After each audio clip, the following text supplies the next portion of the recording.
All right, guys, we got Chad in the Gladiator. So I figured this would be a good time to talk about airing down.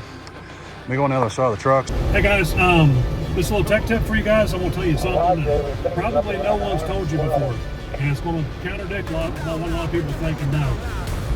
If you guys we just got on the dirt and we're just coming along. You know, we're loaded for bear right now. For overlanding, we have a lot of gear here. We're loaded kind of heavy. So when you go to air down to make your ride a little smoother, don't just do like 17 pounds all the way around. Don't do 20 pounds. You know, it takes a little bit of time to figure out what works for your setup, but split up the pressures. I don't just air down same PSI all four corners.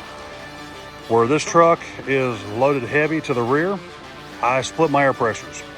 Where I don't have bead locks front, I will typically run between 15 and 17 PSI. Today I'm gonna run 17, and the rear, I run at 22 to 24. In the rear, just because we have so much weight out back. So guys, don't be stuck on having all four tires the same pressure. Split up your pressure.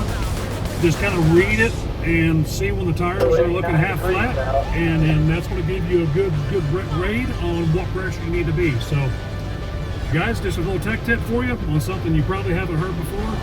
So if you got any other questions, let me know.